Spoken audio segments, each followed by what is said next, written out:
Have you ever found yourself awake in the middle of the night, particularly between 3 o'clock and 5 o'clock, wondering why you can't go back to sleep?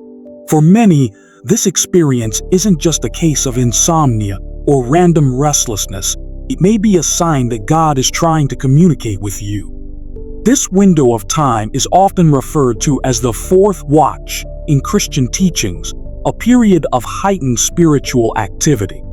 Instead of worrying about losing sleep, consider the possibility that this is a divine moment, an invitation from God to engage in something deeper. Throughout Scripture, the night has always been seen as a time of spiritual significance. In Exodus 14, Moses and the Israelites crossed the Red Sea during the fourth watch, and in Matthew 14:25, Jesus walked on water to reach his disciples during this very same time. These biblical events point to a common theme. God often moves and speaks during these hours, and he may be calling on you for a purpose.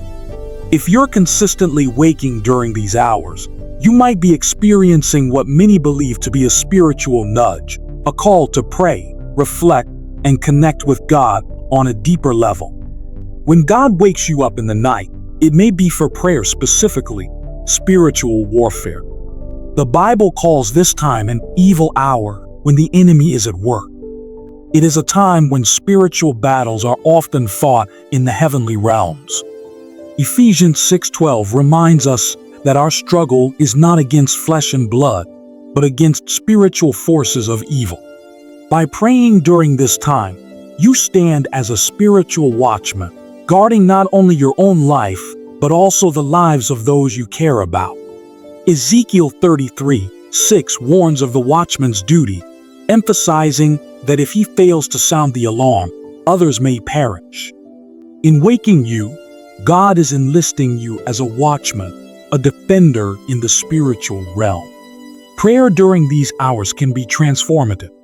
It's not just about protecting yourself, but also about speaking blessings into your life. Words are powerful, and during this sacred time, your declarations have even more spiritual weight.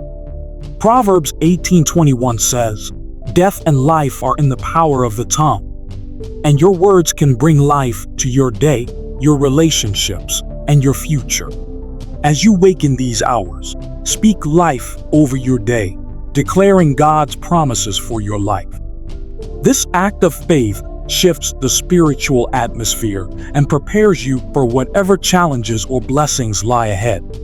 But prayer isn't the only thing God may be calling you to during these hours.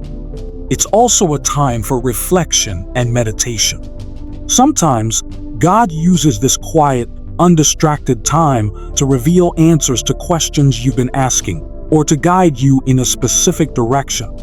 It could be that a dream or thought you've had is more than just random. It could be a message from God. Take this time to listen, journal, and meditate on what God is saying to you. In these moments of stillness, He may reveal insights and strategies that will shape your path. God may also be urging you to let go of something or to take action on something you've been hesitant about. Often, we overlook His subtle nudges during the hustle and bustle of the day, but in the quiet hours of the night, we're more attuned to His voice. It's during this time that you may find clarity on decisions that have been weighing on you, or perhaps an idea or solution to a long-standing problem will come to you. These moments are ripe for divine revelation. Another reason for waking in the fourth watch is spiritual preparation.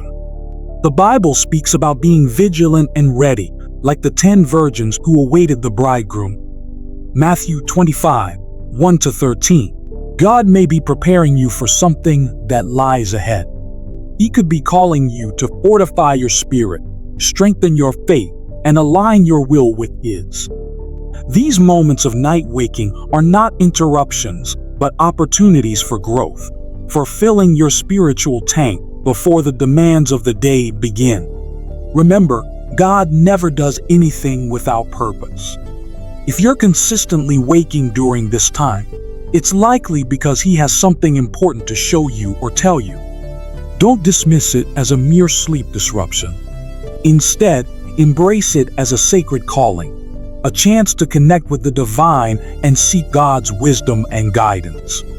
This time can also be a period of intercession for others. In 1 Timothy 2:1, Paul urges believers to offer prayers, intercessions, and thanksgivings for all people. When God wakes you, it might not just be for your sake, but for someone else's. He could be prompting you to pray for a family member, a friend, or even someone you don't know personally who needs spiritual intervention. By praying in these moments, you align yourself with God's work and become a vessel for His will to be done on earth. Finally, recognize that waking up during the fourth watch is an opportunity to plant spiritual seeds. Just as farmers plant crops in specific seasons, this period is ideal for sowing seeds of faith, hope, and blessing. Use this time to affirm God's promises for your life and declare His favor over your circumstances. What you plant in prayer and faith during this time can bear fruit in your life and the lives of others in the days, weeks, and months to come. In conclusion, when you find yourself awake in the early hours of the morning, don't see it as an inconvenience or a disruption to your sleep. Instead, view it as an invitation from God to engage with Him on a deeper level. Whether it's for prayer, reflection, intercession, or preparation, this sacred time offers a unique opportunity to grow spiritually, to receive divine guidance, and to align yourself with God's purposes. The next time you wake up in the fourth watch, be ready to listen, pray, and act on what God is calling you to do. Your faithfulness in these moments could be the key to unlocking blessings and breakthroughs in your life.